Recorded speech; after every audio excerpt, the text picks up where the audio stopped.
안녕하십니까. 한문학 강좌 TV를 맡은 이한영입니다. 예, 반갑습니다.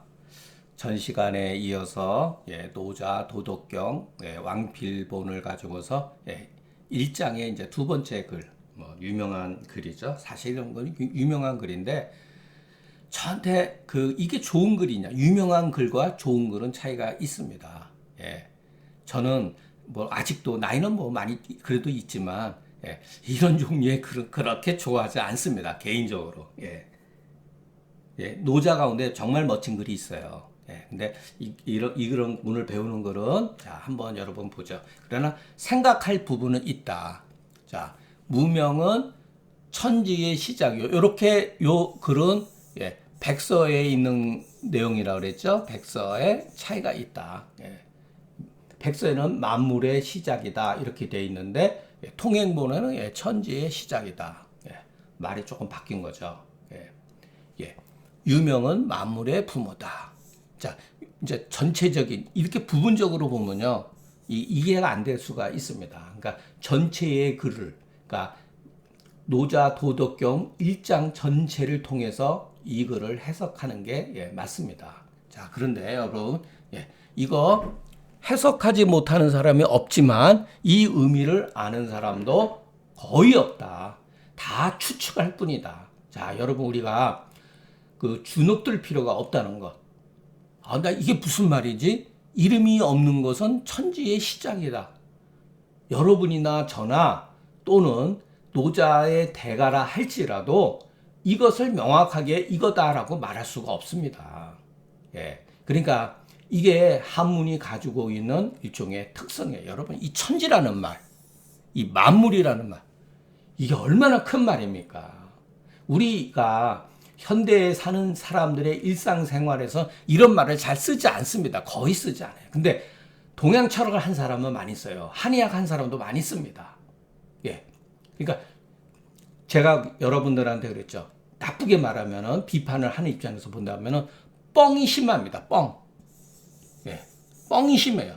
뭘 말할 적마다 천리가 어쩌고, 천지가 어쩌고, 천하가 어쩌고. 저도 그런 말 씁니다. 왜냐면은 저 자신도 모르게 이와 같은 사고방식에 의식화돼서 그런 거예요.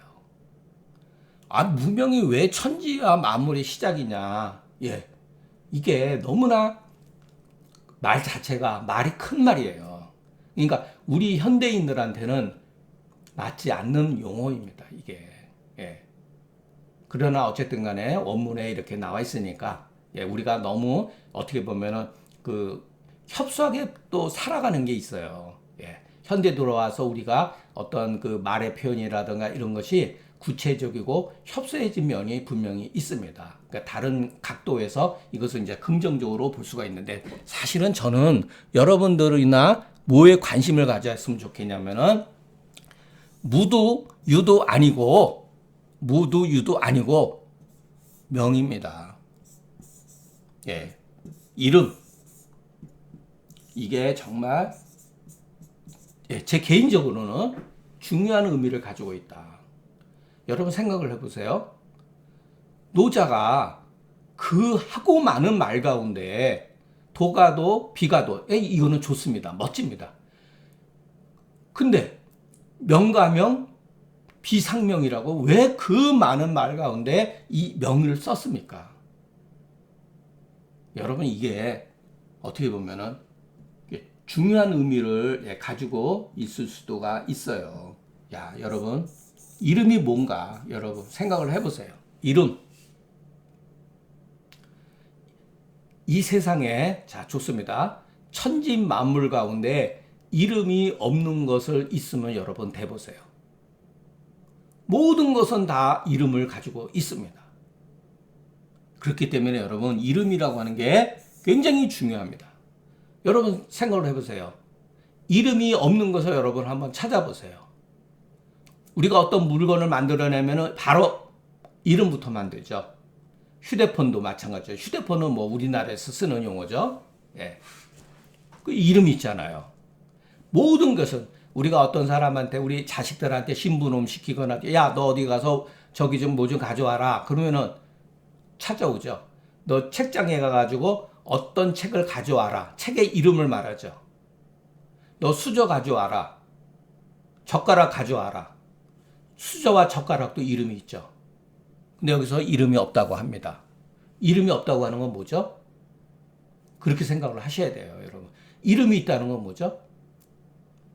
이름이 없다고 하는 것은 보이지 않는다는 얘기예요. 예, 존재하지 않는다가 아니라 존재하기는 하는데 이게 구체적인 형태를 띠고 있지 않다는 것.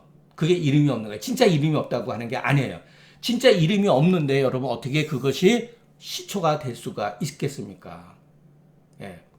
요런 것도 여러분 그 시자도 예, 그 어떤 분들은 그 이렇게 고문에 한해서는 그런 게 필요하다고 보는데 그 갈고물 그러니까 갑골 문자로 해석하는 것도 참 좋습니다. 저는 그것까지 능력이 없고 지금 이 시간에는 그것까지 찾아가지고 예, 여러분들 해석하기에는 조금 제가 버거워요.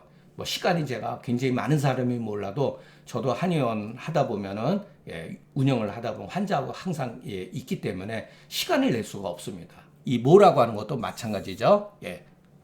예, 갑골문을 통해서 이해하는 게 좋습니다. 어떻게 보면은. 그러니까 여기는 시고 여기는 예, 종이라고 해석해도 되죠. 맞춤, 결정 이렇게 해석할 수도 있죠. 만물의 결정이다. 만물의 완성이다. 이렇게 할 수도 있죠. 자, 그렇기 때문에 이름이 있다. 이름이 있다고 하는 건 뭐죠?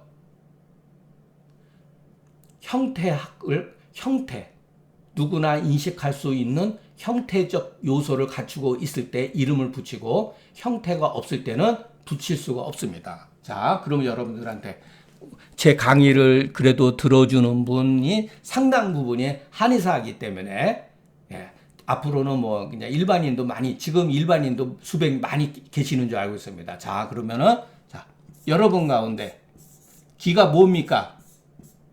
이렇게 질문을 하게 되면은 기라는 이름은 알고는 있는데 기의 어떠한 모습, 형태학 모습이 뭐죠? 이거 본 사람 드뭅니다. 관심을 기울여야지만이 이 기의 모습을 볼 수가 있어요. 느낄 수가 있고. 기는 분명히 이름이 있잖아요. 예.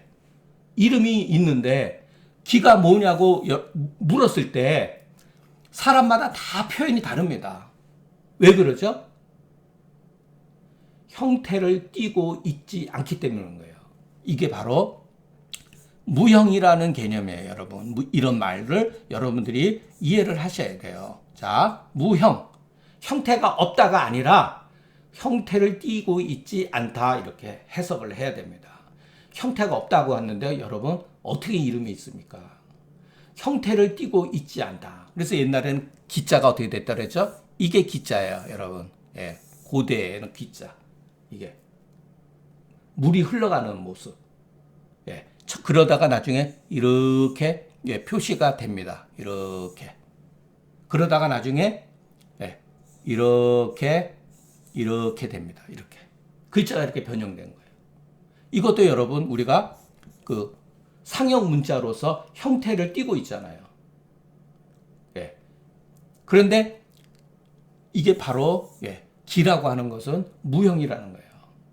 형태가 없다가 아니라 형태를 아직 띠고 있다. 자, 아직 띠고 있지 않은 상태.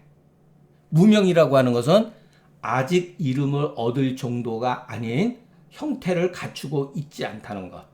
그러니까 이름이 있다고 하는 건 뭐죠? 형태가 유형이라는 것.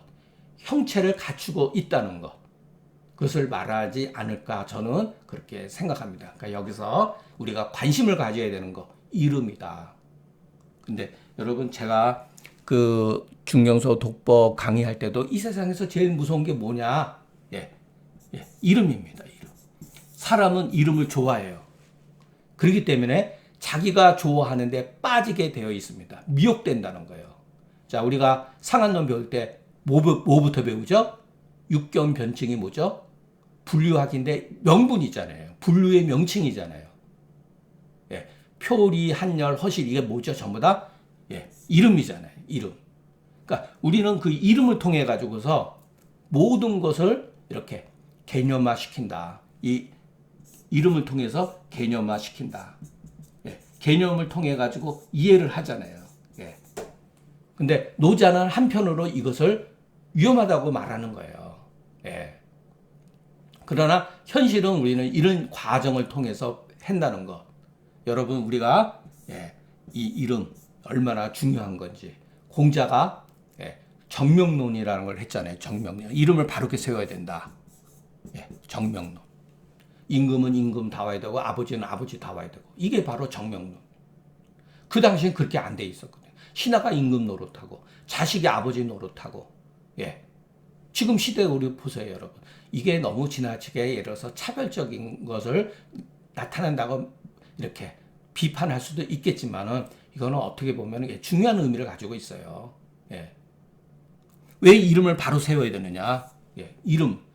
이름 속에는 여러분 실이 내포되어 있기 때문에 그런 거예요. 어떠한 실질이 있기 때문에. 그러니까 전국 시대에 그 난리를 치는 게 이 명분에 대한 어떤 싸움이에요, 여러분. 그래서 우리가 노자 도덕계 그 수많은 철학적 논쟁 가운데 왜 이름이 있고 없고가 중요하느냐 이렇게 생각할 수가 있잖아요. 그 당시의 역사적 상황이 그랬고 현대에서도 마찬가지입니다, 여러분. 전부 다 이름 가지고 민주주의. 자, 얼마나 좋습니까? 민주. 자, 공산주의에서도 그렇고 자유주의 세계에서도 똑같이 민주주의라는 사회민주주의 공화국 또는 민주주의 이렇게 쓰죠. 민주라는 말 다 씁니다. 공산당도 쓰고 소위 말해서 자유주의도 씁니다. 좌파도 쓰고 우파도 씁니다. 왜? 국민들이 좋아하니까. 우리도 민주를 위해서 그래. 백성을 위해서 그래. 이게 함정이에요, 여러분. 여기에 선전선동이 얼마든지 들어갈 수가 있다는 거. 구호는 그럴듯하죠. 여러분, 이 세상에 구호가 나쁜 구호 없어요. 다 구호는 좋죠. 백성을 위한다는 거예요. 근데 백성을 위하는데 이게 잘못하면 여러분, 표퓰리즘 빠질 수가 있죠. 그럼 나라 절단납니다. 어떨 때는 국민들한테 희생을 강요하는 경우가 있어요. 그것이 바로 백성을 위하는 길도 있죠. 민주문제 사람은 어디 그렇습니까? 당장에 지금 현실적인 이익이 중요하고 먹고 살기 힘드는데 밥 주는 사람이 최고죠. 여기 굉장히 위험한 거예요. 이게 다 이름이다. 우리는 어디 속에서 살고 있다? 이름 속에서 살고 있습니다. 저는 이거를 어떻게 해석해야겠다. 이거 잘 못합니다. 솔직히 얘기해서. 그러니까 다른 시각에서 여러분들한테 말씀드리는 거예요. 야, 우리가 한번 여기서 왜 이렇게 이름을 가지고 얘기를 했는가? 여기서 왜 이름이 없다라고 하는 것은 아직 이름으로 부를 수 있는 상황이 아닌 단계. 정말로 초기의 단계. 어떠한 조짐의 단계. 그러나 형태를 띠게 되면 이름을 바로 얻게 되죠. 그것은 만물의 부모가 된다. 자, 이게 이제 왕필의 해석입니다. 여기에도 보면 왕필은 요 범자도 여러분 눈여겨봐야 돼요. 우리가 일반적으로 있다고 하는 것은 이렇게 해석을 합니다. 있다고 하는 것은 이렇게 하지 말고 우리가 세상에서 말하는 확률적으로 일반적으로 있다고 하는 것은 무에서 시작된다. 그런데 여러분 생각을 해보세요. 없던 것에서 어떻게 유가 발생이 됩니까? 이것은 인과론의 위배가 되는 말이에요. 그러니까 인과론이 불교적인 용어지만 여러분 인과론은 현상에서도 맞는 거죠. 그러니까 여기서 없다고 하는 것은 정말로 아무것도 없다고 완벽하게 없다고 하는 뜻이 아니라 있기는 있는데 뭐라고 부를 수 없는 것을 말하는 겁니다. 그렇게 생각을 하셔야 돼요. 그냥 딱딱하게 해석을 하면은요, 유는 있다고 하는 것은 없는 것에서 시작된다. 모든 것은 모두 없는 것에서 시작된다. 그러면 인과론에 위배되죠. 원인이 없는 결과가 어떻게 있을 수가 있습니까? 그래서 이거를 잘 보고 해석을 해야 된다는 거. 없다고 하는 것은 전무하다. 아무것도 없다. 이게 아니라 뭐가 있기는 있는데 그것을 뭐라고 규정 지을 수 없는 것을 뭐라고 하는 거예요. 예. 그래서 그 다음에 미형 이렇게 아주 정말 왕필은 이 글자를 쓰는 데 있어서 언어에 있어서 언어를 선택하는 데서 굉장히 뛰어난 감각을 가지고 있는 사람이에요. 이 친구 23살에 요절했습니다. 주역과 그 노자 도덕경을 해석을 한 거죠. 대단한 사람이죠. 여기서 미형이라는 말이 바로 그거예요. 미형. 아직 형체를 이루지 않았다는 뜻이에요. 아직 형체를 이루지 않았기 때문에 이름이 없는 시기다. 이렇게 해석을 한 겁니다. 왜? 인과론의 문제점을 왕필은 알고 있었던 거예요. 그래서 이 무를 여러분 그냥 없다라고 개념, 우리가 그냥 무는 없는 거죠. 없다고 하는 것은 정말 아무것도 없다 그러는 게 아니라 상대성으로 해석을 해야 돼요. 형태라고 말하기에는 뭐라고 말할 수 없는 것. 그런 거죠. 표현 자체가 애매모호한 거죠. 이것이 바로 여러분 문자가 가지고 있는 한계점이에요. 이렇게 쓸 수밖에 없다는 거. 그러면서 이 뒤에다가 이렇게 단서를 붙였다는 거. 아직 형태를 이루지 않았다. 그래서 이름이 없다. 이런 거예요. 형태를 나타냈으면 이름이 있는 거죠. 그래서 미형, 무명지 시에는 바로 이것이 바로 만물의 시작이 된다. 뭐 이런 정도밖에 해석을 할 수가 없습니다. 자, 그러다가 급 미친다. 몸이 미친다. 형체를 띄었다는 거예요. 형체를 띄면 어떻게 되죠? 이름을 갖추게 되는 그와 같은 상황에 미치게 되면 멋있죠, 여러분? 여기서 이렇게 나간다는 거. 형체를 띄고 형체를 띄면 어떻게 되죠? 사람이 이름을 붙일 수가 있죠. 그와 같은 상황에 도달이 되면 장지하고 육지하고 형지하고 독지하니 그것이 바로 뭐가 된 것이다. 여기 이 독이라고 하는 거, 독은 독소라는 것을 뜻하는 게 아니에요. 그 노자 51장 원문에 형지, 여기 정지라고 돼 있네. 죄송합니다. 아마 이거 형지 같은데, 형지, 독지는 원문에 나와 있는데 거기서 지를 이룬다. 지를 이룬다라고 이렇게 해석이 되어 있습니다. 그러니까 이것은 길러주고, 기르고, 보살펴주고, 지를 이렇게 보다 더 이렇게 뭐랄까 풍요롭게 만들어준다. 이런 정도로 해석을 해야 됩니다. 그러니까 자 여기에서도 우리가 노자 51장을 보지 않았을 때에 여기서 이게 왜 독인가? 이렇게 의심이 들죠. 그러니까 이 전체의 글을 통해서 이 독자라는 의미를 해석을 해야지 나쁜 뜻의 의미, 우리가 독소가 있다, 나쁜 악독하다 이런 관점으로 해석을 하면 안 된다는 것. 자, 이것도 여러분 우리가 자연 현상을 통해서 느낄 수 있는 말들이죠. 그래서 이것이 바로 뭐가 된다. 자연 현상은 뭐죠? 항상 이렇게 순환 반복으로 되어 있죠. 순환 반복. 순환 반복. 자연 현상은 순환 반복으로 되어 있다. 반드시 그 시작이 그것을 그 조짐에서 시작을 하기 때문에 자, 겨울에 얼어붙었던 땅에서 아무 생명체가 없죠. 땅바닥에. 물론 뭐 나무도 있고 뭐 그렇지만 보세요. 옛날 사람들 입장에서 아무것도 없는 것 같은데 날씨가 따뜻해지니까 거기서 새싹이 싹 돋잖아요. 새싹이 막 돋을 때 그게 바로 일종의 미형이라고 보면 됩니다. 그래가지고 날씨가 따뜻해지면은 봄 추나 추동에 따라서 이와 같은 현상들이 이렇게 변해간다. 이렇게 해석도 얼마든지 가능하죠. 그래서 말하자면 도는 무명으로서 만물을 비로소 이루나. 그런데 이 만물이라고 하는 것은 여기에는 그 생략되어 있는데 여기다가 쓰는 게 좋습니다. 만물은 그 시작되어지고 이루어지고 그 시작되고 이루어지는데 완성되는 거죠. 그 이유를 알 수 없는 것은 여기서는 이렇게 현토를 끊는 게 좋습니다. 부지기소이는 그러니까 여기는 원래 소이자는 또는 소이여는 상한론에도 이런 말 많이 나오죠. 소위 여는 현묘하고 또 현묘하기 때문이다. 이게 또 노자 사상에 어떻게 보면은 가장 중요한 단어가 뭐냐? 바로 이 현자라는 거. 이것을 말하려고 하는 겁니다. 이 현이 뭐냐? 이 현이 그윽하다, 깊다. 천자문에서 천지현황 이런 게 나오잖아요. 천지현황. 예, 하늘은, 그러니까 천지는 현하고 검다, 거뭇거뭇하다. 검다라고 그러는 거죠. 깊다, 그윽하다. 뭐라고 말하기 어려운 용어예요. 현자는.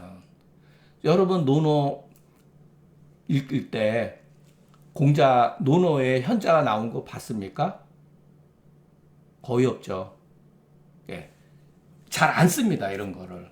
육아들은 이 현자를 약간 기피를 합니다. 왜? 노자의 어떤 그 냄새가 나니까. 그러니까 노자 사상에 한 글자를 써야 된다 그러면 이 바로 그 무의자인 뭐 이런 게 아니라 바로 이 현자예요. 현자. 현자 속에 모든 게 다 무의자인이니 이렇게 다 내포되어 있다고 하는 거예요. 현자가 뭐냐?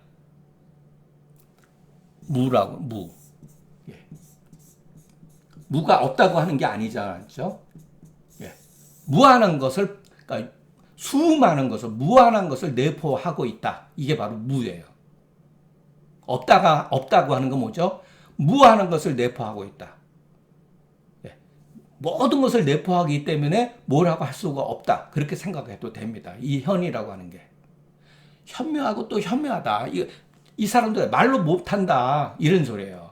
도가 형태도 없고 이름도 없는데도 불구하고 만물을 시작과 완성을 일으켜지는데 그 이유는 나도 모르는데 그것은 현묘하고 현묘했기 때문이다. 이렇게밖에 설명을 못한다는 거예요. 왕필도. 참 잘했죠. 자, 이 현자에 대해서 우리가 관심을 가져야 된다. 그리고 여기서 이제 뒤에도 나오지만 맨 나중에 나오니까 그때 가서 하기로 하겠습니다. 자, 고로 항상 무욕으로서 그 묘를 보고 요 묘자도 여러분 그 갑골문을 통해서 이해를 하는 게 사실은 더 좋습니다. 아주 미묘하다. 여기 보면 소녀잖아요. 어린 여자. 그런 뜻이 아주 은미하고 미묘한 것. 여기서 여러분 이 욕이 뭐냐? 욕심이라고 이렇게 생각을 해도 틀리지 않습니다. 이게 욕심. 그러니까 욕심이 나쁜 관점. 또는 어떤 여기에 요거는 약간 나쁜 뜻의 개념이 있어요. 지나친 욕심 부리는 거. 여러분 욕심이 나쁜 겁니까? 욕심은 다른 게 아니에요. 마음의 작용이에요. 자, 이것도 그 언어의 혼란을 가져오면 안 돼. 욕심 부리지 마. 이것은 지나치게 나쁜 것을 했을 때 자기가 가지면 안 되는 것을 더 가지려고 했을 때 욕심 부리지 마 이런 것은 나쁜 뜻이지만 여기서 말하는 상무욕이라고 하는 것은 나쁜 뜻이 아닙니다. 여기서 그러니까 시비의 관점으로 보면 안 돼요. 여기서 무욕이다 유욕이다고 하는 거를 그러니까 노자를 잘못 이해하면 여러분 큰일 나는 게 바로 이런 겁니다. 뒤에 가서 다음 몇 편 글을 때면 반전이 일어납니다. 자, 우리가 동양 철학 하면은 욕심도 없어야 되고 무의자는 이거 들떨어진 사람들이 하는 얘기예요, 여러분.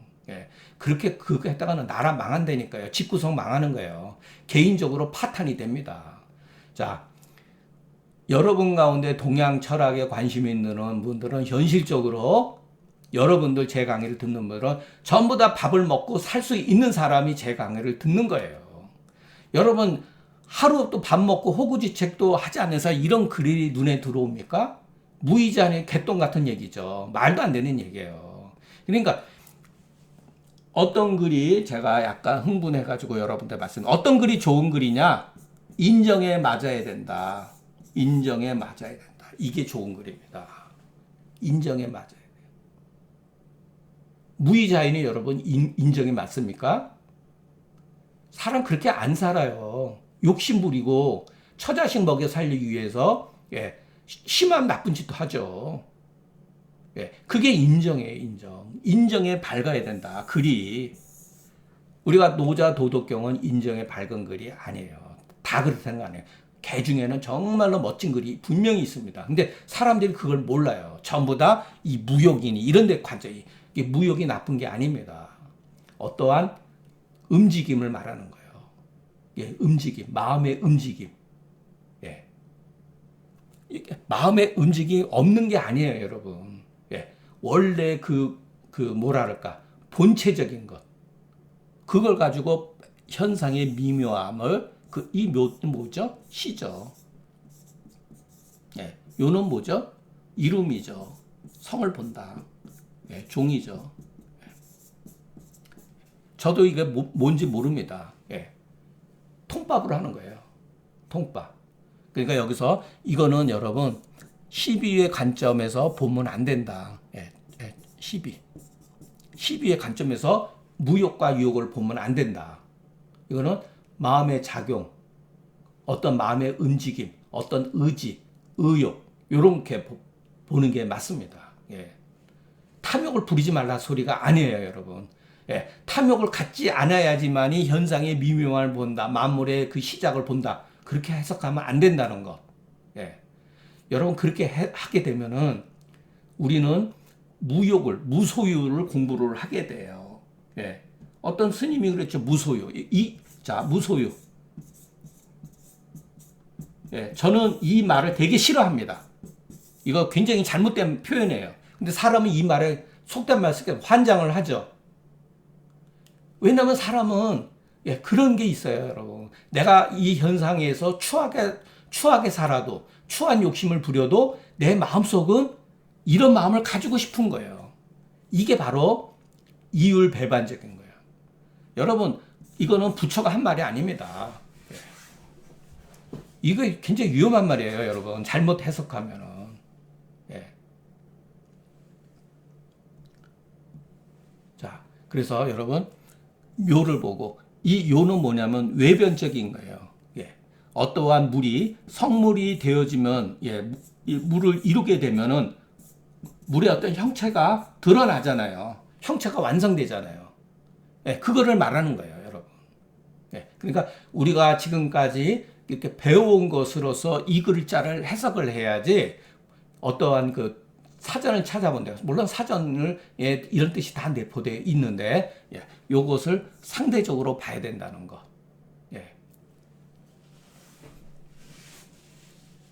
자, 앞서서 송나라 때 사마광은 이 무자와 유자를 이렇게 절구를 한다 그랬죠? 구를 끊어서. 예, 그때 당시에 아주 재미있는 참신한 해석이라 그랬잖아요. 항상 무로서 그 묘를 보려고 하고, 예, 이렇게 해석을 한 거죠. 구를 여기서 끊고 항상 있는 것으로서 그 요를 보려고 하고 이렇게 됐는데 백서본에는 여기에 야자가 있는 거예요. 그래서 이 무로 이렇게 절구화를 하면 안 된다. 무욕, 유욕 이렇게 읽어야 된다는 거. 예, 그것이 나중에 이제 판명이 된 거죠. 그래서 사마광의 해석은 좀 잘못됐다라고 말할 수는 있지만 그것도 훌륭한 해석이라고 하는 것. 예. 자, 여기 이제 왕필의 줄을 보면 묘는 뭐냐면 아주 작은 것에 극미하다. 극미한 건 안 보이죠. 근데 현미경을 통해서는 보이잖아요. 그러니까 안 보인다고 해서 없는 게 아니라 그랬잖아요. 제가 극미한 것. 우리가 현미경을 통해서 보면은 극미한 새끼도 다 보이잖아요, 지금. 예. 그렇게 생각해도 됩니다. 예. 묘하다. 미묘하다. 뭐라고 말하기는 어려운데, 그런 거 있지? 예, 우리가 보통 지금도 쓰죠. 뭐라고 말하기 어렵다. 왜? 형체를 갖추고 있지 않으니까. 형체를 갖추고 있으면은 저 사람도 알고 나도 알아요. 근데 형체를 갖추기 전에는 아는 사람만 아는 거예요. 그러니까 그 마음의 작용이 없는 상태에서 조짐을 본다는 거죠. 우리가 상한론에도 보면은 그런 글이 있죠. 왜 이런 것을, 하품하는 게 뭐가 이렇게 중요하다고, 여기다가 그 양반은, 중경 선생은 여기다가 하품하고 트림하고 이런 거 썼대. 이렇게 생각할 수가 있죠. 그게 바로 묘한 겁니다. 이게 바로 조짐이죠. 조짐. 그러니까 옛날 사람들은 우리가 또 나중에 배우겠지만 이것도 자주 제가 얘기했던 거예요. 옛날 사람은 항상 조짐에 대해 조짐에서 말을 하고 본질을 해서 근거를 다 본질에 근거를 두었다. 제가 이런 말 잘 쓰죠.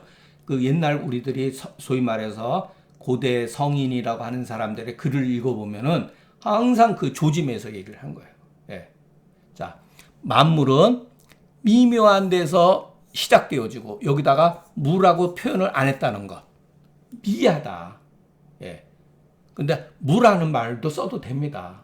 그러니까 아주 형태학적으로 갖추지 않은 데 시작되어서 이루어진다. 여러분 이것은 우리가 그 씨를 뿌리면은 그 씨가 연그러 가지고 어떻게 되죠? 쌀을 만들기도 하고 사과를 만들기도 하고 그랬죠. 그 시작할 때는 미묘해 가지고 잘 보이지도 않습니다.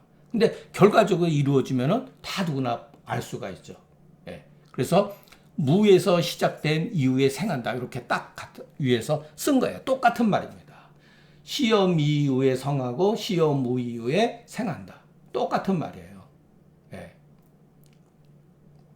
자, 그렇기 때문에 항상 무욕 공허라야 요것도 현토를 이 조건이에요. 그래서 시물의 미묘함을 볼 수가 있다. 여기서도 여러분 이 공허라는 말 썼다는 거. 그러니까 무욕과 공허, 그러니까 욕심을 부리지 않는다가 아니라 여러분, 자, 욕심을 부린다는 게 아니에요. 그렇게 생각하지 말라 그랬죠. 마음의 작용이 일어나지 않은 것. 자, 마음에 뭐라고 우리가 어떤 의도를 갖지 않는 것. 그걸 무욕이라고 이해하는 게 오히려 더 현실적이라는 거. 그때 그 모습을 공허라는 거. 우리가 자, 이 공허라는 말도 왕필이 썼다는 거. 야, 이 공자를 썼다는 거. 이것도 여러분 거의 중국 철학사에는 잘 쓰지 않습니다. 이런 게.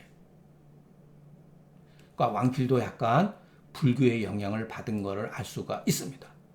자, 허자는 많이 써요. 장자가에서도 뭐 허자는 많이 씁니다. 근데 공이라고 하는 건 비었다 그러는데 그러니까 비어 있지만 없는 게 아닙니다, 여러분. 그러니까 불교에서도 여러분 그랬잖아요. 예, 공하지만 모든 이치를 다 갖추고 있다. 주자도 그랬잖아요. 대학에서 뭐라 그랬죠? 명덕을 허령불매라 그랬잖아요. 허령불매. 허령하지만 어둡지 않다 그랬잖아요. 여기서도 마찬가지입니다, 이게. 주자가 허령불매라는 용어를 썼을 때는 이 노자의 사상과 불교의 사상을 영향을 받아서 그와 같은 거 쓴 거예요. 예. 그러니까 여기서 이런 공자도 여러분 우리가 뭐 허공이란 말 지금이야 많이 통용되지만 공허라는 말에는 의미가 완전히 비어 있다가 아니라 비어 있어야지만이 거기에 조가 빛이 있다. 빛이 있다. 완전히 비워야지만이 빛이 있다. 이게 부처가 말하는 어떻게 보면은 무심의 어떤 그런 거죠. 이래야지만이 이런 만물의 그 시물에 물이 시작하는 그 미묘함을 볼 수가 있다. 여기 뒤에 가면 여러분 종물이라는 거에 나오죠. 이렇게 글자를 이렇게 짝으로 쓰였다는 거. 요는 귀종이다.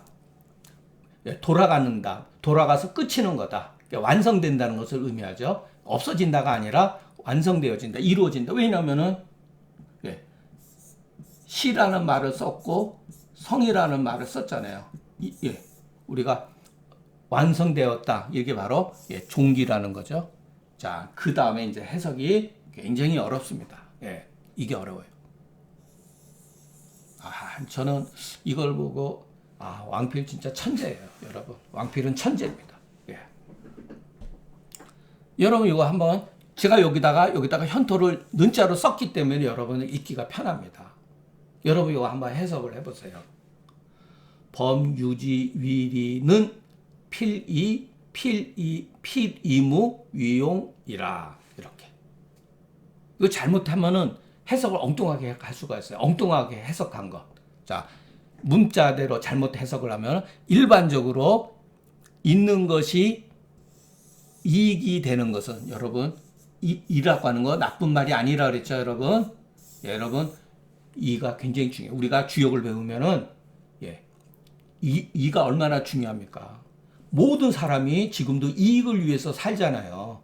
이익을 위해서 추구하고 돈벌이 되는 거는 예, 어떻게 보면 수단과 방법을 가리지 않죠. 이건 사람의 예, 욕심입니다. 예, 그 잘못된 게 아니에요. 예. 이라고 하는 것은 여러분 나쁜 게 아니라는 것. 예, 현상이 이렇게 되어 있다는 것. 자, 있다고 하는 것이 이익이 된다. 이렇게 이익이 되고 그러면 이게 그리 살지 못해요. 의미가. 자, 다시 한번 하겠습니다. 예, 이거 우리가 조금 정신을 집중을 해야 돼요. 요거는 자, 일반적으로 있다고 하는 것이 이익이 될 수 있는 까닭은 이렇게 있다고 하는 것이 자, 소유하는 것이 이익이 된다고 하는 것은 이익이 될 수 있는 것은 이유는 반드시 없는 것으로서 활용이 되기 때문이다. 이렇게 해석을 해야 합니다. 이게 도대체 무슨 말이죠, 여러분? 없는 것으로서 활용이 된다. 이거를 예, 뒤에 가면 노자의 도덕경에 이런 말이. 노자는 이렇게 이게 이제 뭐냐면은 예, 바퀴라고 생각하면 돼요. 바퀴 요 축이고 이게 뭐죠? 바퀴살이 있죠. 바퀴살 옛날 수레바퀴살. 자, 요 수레바퀴 이 살은 뭐죠? 있는 거죠. 예, 있는 거죠.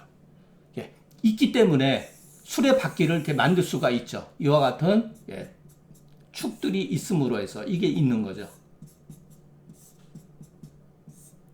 예. 있는 것 때문에 수레바퀴가 이렇게 만들어지는 거죠. 있는 것. 그러나 이 공간은 뭐죠? 이 공허한 것은 뭐죠?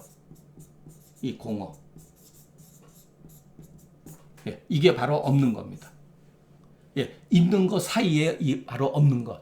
없는 것이 때문에 활용이 되어진다. 아, 이게 정말 예, 이것도 장자에 나와요. 그러니까 사람은 유용성이 유용한 줄만 알지 무용한 것이 유용하다고 하는 것을 잘 모릅니다. 바로 이거예요. 무용한 거. 쓸모가 없는 것처럼 보여지는데 바로 쓸모가 없는 것이 바로 유용하다는 거예요. 이게 바로 예, 노자가 말해주는 거예요. 아, 정말 멋지죠, 여러분? 이 공허라는 개념 그냥 비어있다 이렇게 생각하면 안 돼요. 예. 자, 무릇 있는 것이 이익이 될 수 있는 것은 이러한 살들에 의해 가지고서 이거는 있는 거죠. 바퀴의 효용성에 그 이익이 되는 것. 우리가 빨리 갈 수 있잖아요. 수레를 타면은. 예, 그것은 누구나 다 알아요. 그러나 수레 바퀴와 바퀴 사이에 이와 같은 공허함, 이 무로서 활용이 되어진다는 것은 모른다는 거예요, 사람들이. 그러니까 이 글은 정말 잘 쓴 글이죠. 자, 그리고 제가 뭐 이거를 뭐 해석을 잘 할 수는 없습니다. 저도 막 이런 데 가면 예, 답답해요. 예, 욕지소본하야.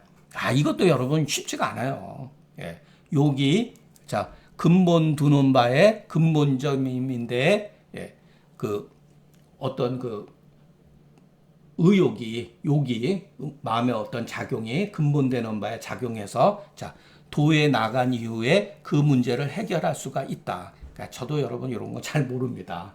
예, 그렇기 때문에 항상 그 유욕으로서 어떤 작용으로서 가히 종물의 그 외변적인 것, 형태학적인 것 이미 이루어진 것을 우리가 볼 수가 있다. 예. 자, 이다음에 이제 이게 또 그 중요한 저는 아주 그 놀라운 어떤 그 뭐랄까 노자 도덕경 가운데에서 좋아하는 말 가운데 바로 요 구절입니다. 몇 개가 있는데 이 양자가 뭐죠 또? 예. 이거 학자들마다 달라요. 이 두 가지. 예, 앞에서 나와 있죠. 유명, 무명 또는 그 묘 또는 요것도 할 수가 있죠. 이것은 뭐냐면은 동출이 이명이라고 합니다. 같이 나왔지만 이름이 다르다. 아, 이게 정말 여러분 예, 요 같은 표현이 기가 막힌 거예요. 거의 천재적인 거예요. 예. 동출이명. 그런데 그 백서본에는 어떻게 되어 있냐면은 양자 동출하고 여기에 띄어져 있습니다. 이명 동의 이렇게 해석을 했어요. 김은경 선생은. 자, 두 가지는 한 곳에서 나와서 이름은 다르지만 예, 이름은 다르지만 여기서 이렇게 양자 동출, 예, 양자 동출, 이명 동의 이렇게 글을 끊어서 읽었습니다. 아, 이거 어려워요, 굉장히. 근데 큰 뜻은 같다고 합니다. 그러니까 두 가지는 한 곳에서 나와서 한 곳에서 이름은 다르지만 가르치는 것은 같다. 예, 이런 뜻이죠. 그러니까 동출이 이명 쓰죠. 자, 그래서 여러분 제가 상한론 할 때 기하고 수의 관계에 있어서도 예, 이런 표현을 썼죠. 예, 일물이 하나의 물인데 이름이 다르다. 이름이 두 개다. 예, 이런 식으로. 예, 이것도 참 멋진 말이에요, 여러분. 이것도 우리가 생각해 볼 필요가 있어요. 예, 현상에 있어서도 그렇습니다. 예, 한 가지에서 나왔다는 거예요. 같이 나왔다는 거. 이 현상은 굉장히 복잡하고 난해하고 이해가 못하지만 하나에서 나왔다는 거. 이게 맞고 틀리고가 아니라 옛날 사람의 사고 방식이었다는 거. 아, 정말 멋있습니다. 자, 우리가 한의학에서 오운육기 배우잖아요. 그죠? 운기 같은 거. 풍한서수조와 오운 배우잖아요. 자, 오운. 그게 어디서 나온 거죠? 기입니다. 기의 모습이에요. 예, 제가 이것도 맞섰잖아요. 기의 모습. 하나의 기가 시간에 따라서 계절에 따라서 변해가는 모습, 풍한서습조화 이렇게 나왔잖아요. 그게 바로 다른 이름이죠. 어디서 나왔다? 일기에서 나온 거예요. 그러면은 여러분 우리 이 지구의 순환 과정은 반복한다 그랬잖아요. 예, 연속성을 가지고 있는 거잖아요. 예, 하나의 기기 때문에 연속성을 갖는 거예요. 만일 이 경우 동출하지 않으면은 연속성을 가질 수가 없다는 거예요. 그러니까 이거는 여러분 예, 정말 우리가 생각하고 깊이 이렇게 이 관점에서 현상을 보면은 이해가 된다. 이거를 바로 예, 같이 예, 현이라고 한다. 예, 극하고 또 극해서 모든 미묘함의 문이 된다. 이 문이라는 게 또 뭐죠, 여러분? 이 문이 뭐죠? 사람이 나가고 들어오는 거죠. 이게 바로 축이라는 거죠. 축. 예, 축 또는 추라고도 합니다. 예, 이렇게 쓰던가요? 예, 예, 축. 예, 들어오고 닫는 것. 우리 한의학에서도 이런 게 있죠. 상한론에서도 반표발리증. 예, 바로 그런 거예요. 문이라고 하는 거.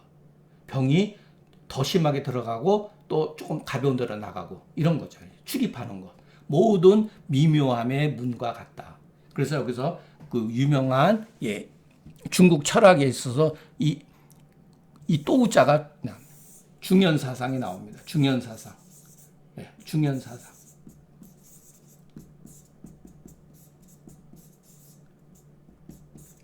예, 현을 두 번 거듭했잖아요. 그래서 중현사상. 예. 그러니까 뭐라고 말하기 어려운 거예요. 야, 그거 참 말로는 뭐라고 할 수 있는데 그거 있지? 우리가 그런 말 쓰죠. 미묘하고 야, 또 미묘하다. 이렇게 표현한 거예요. 예. 그러나 저는 이거를 더 좋아합니다. 동출이 이명. 왜 같이 나왔는데 이름이 다르냐? 그 소재에 따라서 그걸 바로 예, 인기 소재의 예, 인기 제가 상한론에서 많이 썼죠. 인기 소재의 이명 다르다. 이름이 달라진다. 그 소재에 따라서 이름이 달라진다. 예. 하나의 기가 이렇게 위치에 따라서 예, 시간에 따라서 요즘의 말로 하면은 예, 계절의 변화에 따라서 이름이 다르는 거죠. 그래서 풍한서습조화. 풍한서습조화의 기라는 이름은 없잖아요. 기는 바로 풍한서습조화가 바로 기입니다. 예. 근데 그 풍한서습조화는 또 뭐죠? 수와 화의 진태에서 발생되어지는 거죠. 이게 바로 수화가 예, 기라는 거예요. 예. 이건 제 주장입니다. 그러니까 이 현상이 순환 반복이 되어지고 이 미묘한 이렇게 수많은 어떠한 난해한 현상들 1년 사시사철에 얼마나 복잡합니까? 이 현상들이. 그게 현하다는 거예요. 우리가 조금 이해를 돕기 위해서 이렇게 이해를 합니다. 모르는 거예요. 동출이 이명. 아, 이게 왜 하나의 원리에서 나왔는데 이렇게 시시각각으로 다른 모습으로 다지? 이 이명이라는 게 뭐죠? 다른 모습이잖아요. 그러니까 모습이 다르면 이름이 다를 수밖에 없죠. 근데 우리는 이 다른 모습에 너무 치중을 해가지고 이름에 빠져가지고 이 하나에서 나왔다고 하는 것을 잊어버린단 말이에요. 예. 그래서 우리가 이게 바로 동양 철학이 가지고 있는 고대 사람이 가지고 있는 통찰력이다. 자, 이름이 다르다고 하는 것은 뭐죠? 형태가 다르기 때문에 이름이 다른 거죠. 근데 형태는 다르지만 실질적으로 한 뿌리에서 나왔다. 이 관계가 뭐냐? 이게 바로 현하다는 거예요. 보니까 뭐라고 말하기는 어려운데 뭔가가 있어. 그런 뜻이에요. 이거 바로 수많은 미묘한 그 같은 현상들의 미묘한 거에 문과 같다. 이렇게 이것도 궁색하게 말로 이렇게 표현한 거다라고 저는 게 보여집니다. 예. 이 양자 동출이 이명하니 이것을 현이라고 하고 양자는 동출 동명이의 두 가지는 한 곳에서 나와서 이름은 다르지만 가르치는 것은 같다. 백서본하고 통해본하고 조금 다릅니다. 이 양자는 시요 또 무다. 이거는 이제 왕필의 해석이죠. 동출은 현에서 모두 같이 나왔다. 이명은 베푸는 바가 같지가 않다. 그 소재에 따라서 다르다. 베푸는 바 같지 않다. 하나에서 나왔지만 이 현상에 있어서 베푸는 바, 위치에 따라서, 소재에 따라서 그 같은 형태가 다르다라고 하는 것을 말하는 거죠. 그래서 머리에 있으면은 시라고 하고 끝에 있는 것은 뭐라고 한다. 이런 것은 그냥. 자, 현이라고 하는 것은 어둑어둑한 거다. 표현하자면 무견이 있지 않다. 있지 않다는 게 없는 게 아니라 그랬죠. 이렇게 연자가 있으면은 형용사라 그랬죠. 있는 듯 없는 듯한 거예요. 무유라고 하는 것은 있는 듯 없는 듯한 거. 그게 바로 명이다. 시는 뭐가 나온 바다. 시작이라는 것은 이 결과가 나오는 바다. 그래서 불가득이 명이니 뭐라고 규정 지을 수 없다. 불가득이 명이라고 하는 것은 뭐라고 말할 수가 없다 이런 소리예요. 이것을 파악할 수가 없다 이런 소리죠. 그렇기 때문에 말할 수가 없다. 말할 수 있으면은 그것은 시작이라고 할 수가 없죠. 그러니까 아직 미형이기 때문에 우리가 그 왕필의 미형 아직 형태를 이루지 못했다 이런 소리죠. 그래서 같은 것을 현이라고 부른다. 그러니까 그 본원적인 데서 그것은 밋밋하고 이렇게 보이지도 않고 말할 수도 없지만 그것이 형태학적으로 완전히 완성되어져서 우리가 이름을 부를 수 있는 것, 그와 같은 관계, 그것을 아마 현이라고 그런 것 같아요. 그러니까 말하자면 현이라고 이르는 것은 그 다음에 이제 이것은 여러분들이 조금 생각을 조금 해보셔야 돼요. 불가득일 때 뭐라 그랬죠? 요거를 부정한다 그랬죠. 이 현이라고 하는 것은 그렇다, 무엇을 그렇다고 여길 수 없는 데서 취했다. 이렇게 해석을 해야 합니다. 자, 불가득한 데서 취해서, 얻을 수 없는 데서 취해서 그렇다고 이르는 것, 이렇게 해석하면 안 돼요. 여기서도 여러분, 불가득해서 이름이라고 규정 부를 수 없다. 부를 수가 없다. 이렇게. 이름 부를 수 없다. 이렇게 해석했죠. 여기서 그렇다고, 무엇인가를 그렇다고 여길 수 없는 데서 취했다. 이렇게 해석을 해야 합니다. 불가득이. 자, 그렇다고 여길 수 없는 것. 이렇게 해석을 해야 돼요. 여기는 생략되어 있습니다. 이 말은. 그렇다고 여길 수 없기 때문에 일현이라고 규정 지을 수 없다. 그러니까 하나의 현미. 이것은 어떠한 현이다라고 하나의 그 구체적인 하나의 현이라고 이렇게 규정 지을 수 없다라는 거예요. 그것은 그런 거야. 이러면은 바로 무언가 일현으로서 규정 지은 거죠. 여기서 말하는 건 그런 뜻이 아니라는 거예요. 만일의 경우 하나의 현으로서 규정 지었다면 이것은 바로 이름이니 이런 소리예요.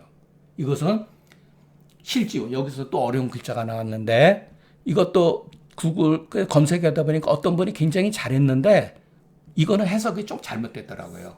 그분은 어떻게 되면 멀어지는 것을 잃게 된다. 이렇게 해석을 했어요. 이렇게 해석하면 안 됩니다. 이건 잘못된 거야. 잃어버린 것이 멀어진다. 이렇게 해석을 해야 돼요. 어렵죠? 이거는 사서 이렇게 노노 그 집주에도 주자도 이런 말을 썼어요. 그러니까 그 주자를 우리가 주석을 공부를 하다 보면은 노자 장자에서 쓰였던 용어들이 많이 나옵니다. 실지원이. 저도 이것을 예, 저기에서 썼습니다. 조문 해석안에서 썼어요. 실지원이다. 자, 이 실이 뭐냐? 요런 말을 또 써요. 이것은 예전에 관용적으로 쓰던 말이에요. 거도. 도에서부터 떨어지는 것이 멀다. 그러니까 사실로부터 벗어난다 이런 소리예요. 사실로부터 벗어나는 게 너무 심해진다 이런 소리예요. 이렇게 구체적으로 이름을 부를 수 있다는 거예요. 만일의 경우 일현이라고 이렇게 규정을 지은 것은 이것은 결국 이름 짓는 것이기 때문에 사실은 이 현에서부터 벗어난 게 멀어진다 이런 뜻이죠. 그렇기 때문에 현하고 또 현한 거다. 중묘는 모두 같은 것을 따라서 나타나기 때문에 중묘의 문이라고 한 것이다. 뭐 저도 해석은 이것밖에 못합니다. 그러니까 여러분들이 이렇게 조금 추리해서 생각을 하고 이게 답이 있는 건 아니니까 예, 여러분 나름대로 한번 각자 이렇게 생각해 보셨으면 좋겠습니다. 예. 정말 노자 도덕경 1장 강의하는 게 제 능력으로는 솔직히 얘기해서 버겁습니다. 버거워요. 예. 그래도 그냥 나름대로 그냥 우리가 조금 이런 정도에서 진짜 시작을 하고 진짜 우리가 노자를 읽을 때는 노자의 관점에서 읽는 게 맞습니다. 예, 뭐 공자 맹자를 들먹일 필요는 없어요. 그러나 우리가 상대적인 관점에서 얘기를 하는 게 훨씬 이해가 빠르거든요. 설명할 때 상대성이 좀 필요하니까. 그래서 어떨 때는 논어라든가 맹자의 말들을 이렇게 취해가지고 여러분들한테 이제 설명해드린 점, 그거 조금 이해하시기 바랍니다. 그리고 우리가 성리학의 기조는 뭐냐면은 바로 노자와 불교의 철학을 융합해가지고 새로운 학설을 만들어놨다라는 것은 부인할 수 없는 사실이라는 거. 그러면 주자는 왜 그랬을까? 그 시대의 지식인들은 전부 다 도교와 불교에 빠져 있었기 때문인 거예요. 지식인들이. 예. 그래서 그것을 소위 말해서 신유학, 성리학이라는 것을 통해 가지고서 다시 이렇게 끌고 갔다는 거. 예. 그것은 시대적인 요구예요. 그래서 명덕장에서 허령불매라는 거. 명덕은 허령불매. 예. 인지소도거천이 허령불매라고 이렇게 딱 쓴 거잖아요. 예. 여기서도 허공이라는 말 결코 우연히 나온 게 아니라는 거. 중국 사람은 원래 허자를 쓰지 공자를 쓰지 않습니다. 예. 고대 문헌에서. 근데 공어를 썼다. 이건 얘기가 달라. 이건 제 추리인데 불교의 영향을 받은 게 아닌가 싶습니다. 왜냐하면 왕필을 글을 읽다 보면 조금 그런 흔적이 나타나요. 예, 그것은 다음 시간에 말씀드리겠습니다. 자, 오늘 강의는 여기서 마치겠습니다. 예, 감사합니다.